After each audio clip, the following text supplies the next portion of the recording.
নবীর আদর্শের মালা গলায় দেওয়ার কারণে, নবীর সুন্নতের রঙে রঙিন হওয়ার কারণে বেলাল এত দামি বান্দা হয়ে গেল। আল্লাহর নবী নিয়ে গেলেন মসজিদে নববীর মুয়াজ্জিন বেলাল। মুয়াজ্জিন মসজিদে নববীতে আযান দেয়। নবী মুহাম্মদুর রাসূলুল্লাহ সাল্লাল্লাহু আলাইহি ওয়াসাল্লাম বেলালের কত মর্যাদা।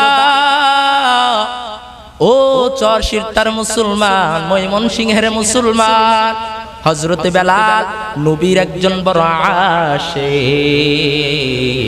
কি পরিমাণ মোহাব্বত হযরত বেলাল নবীর জন্য পাগল পারা হয়ে যাইত।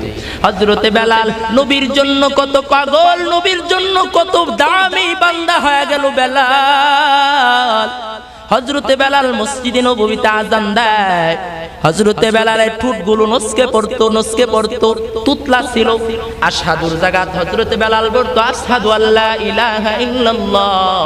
হযরত বেলাল যখন কিনা এইভাবে আশহাদুর জায়গাত আশহাদু তুতলা সিস্টেম কথা বলতো, এই কারণে সাহাবায়ে কেরাম এসে ডাক দেয়া কয় নবী আমার, এই বেলালকে সবাই বলে বেলাল নাকি এমন তুতলা ভাবে কথা বলে, আযান নাকি হয় না। ইহুদিরা আয়েশা আমাদেরকে ব্যঙ্গায়, গো নবী আমার আপনি বেলালকে পাল্টায়া দেন। হযরত বেলাল রওনা হয়ে গেল। মায়ার নবী ডাক দিয়া কয় বেলাল আর তোমার আযান দিতে হবে না। অন্য একজন সাহাবী রেডি করে দিলেন, ফজরের নামাজের আযান দিবে। ফজরের সময় হয়ে গেল। ওই সময় ঘড়ির চলর ছিল না, ঘড়ি ছিল না। সুবে সাদেক যখন হইতো, ফরসা যখন হইতো, সাহাবায়ে কেরাম নামাজে দাঁড়ায়া যাইত। মায়ার নবী দাঁড়ায় আছেন, মায়ার নবী রাহমাতুল লিল আলামিন দাঁড়ায় আছেন।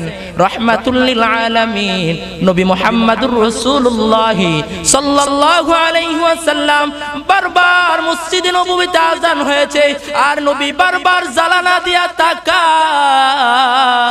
হযরত বেলাল নবীজি সাল্লাল্লাহু আলাইহি ওয়াসাল্লাম বারবার তাকায়, আর দেখে সুবে সাদেক এখনো পর্যন্ত হয় না। অন্য দিন তো এতক্ষণে পর্যন্ত বেলাল আযান দিলে সুবে সাদেক হয়ে যেত, এখন আর সুবে সাদেক হয় না। এমনি মায়ার নবী দোয়া করে, আল্লাহ না জানি কোন অপরাধ আমরা করে ফেলেছি যার কারণে মনে হয় গজব আসবে। মায়ার নবী আসমানের দিকে তাকাইয়া কান্নার আওয়াজ। এমনি জিবরাইল আমিন আয়েশা মায়ার নবীকে জানাইয়া দেয়, পয়গম্বর ও নবী আমার, আপনি বারবার যদি তাকায়া দেখেন এরপরেও সুবে সাদেক হবে না, কারণ মসজিদে নববীতে আর আযানই হয় না। আল্লাহু আকবার। মায়ার নবী ডাক দিয়া কয়েক আগামীকালকে, গতকালকে থেকে আজকে তো আরো সুরালিত কণ্ঠে আযান হয়েছে। মায়ার নবীকে জিবরাইল ডাক দিয়া কয়, পয়গম্বর অন্যদিন বেলাল আযান দিলে আল্লাহর আরশ পর্যন্ত আযানের আওয়াজ যায়, আজ বেলালে আযান দেয় না। আর ওই যে ব্যক্তি আযান দিয়েছে আপনার সাহাবী, যত সুমধুর কণ্ঠে আযান দেখ না কেন আল্লাহর আরশ পর্যন্ত পৌঁছে নাই। আর বেলাল আযান দিলে আসমান জমিনের ফেরেশতারা পর্যন্ত আযানের জবাব দিত। আল্লাহু আকবার। আল্লাহর নবী ডাক দিয়া কয়, বেলালকে খুঁজো, বেলাল কই? হযরত বেলালকে সাহাবায়ে কেরাম যাইয়া দেখে হযরত বেলাল মসজিদে নববীর কিনারায় বসে কান্নার আওয়াজ। হযরত বেলাল আসমানের দিকে তাকাইয়া কান্না করে। সাহাবায়ে কেরাম বলে, বেলাল কেন কান্না করো? বেলাল ডাক দিয়া কয়, কান্না করি, প্রতিদিন নবীর পিছনে নামাজ পড়তাম, আজ থেকে আমি মুয়াজ্জিন না, আমি বেলাল আর নবীর পিছনে নামাজ পড়তে পারবো না।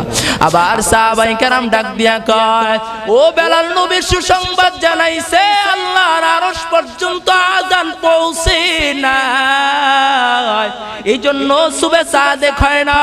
ও বেলাল আযান দাও, তোমার আযানের কণ্ঠ, তোমার আযান শোনার জন্য আসমান জমিনের ফেরেশতারা কান্না করে, ও বেলাল যাও, অপেক্ষায় আছে আসমান জমিনের ফেরেশতারা, সমস্ত সাহাবায়ে কেরাম অপেক্ষা, আল্লাহর জাতি অপেক্ষা, পুরা সৃষ্টি জগৎ অপেক্ষা। ও বেলাল তুমি আজান দিবা আর সুবে সাদেক হবে, মা পাখিগুলো দৌড়ায় চলে যাবে। ও বেলাল আজান দাও। হযরতে বেলাল যখন মসজিদে নববীতে আজান শুরু করে দিয়েছে, হযরতে বেলাল আজান দিতে দেরি, আগের মতো সুবে সাদেক হইতে দেরি না।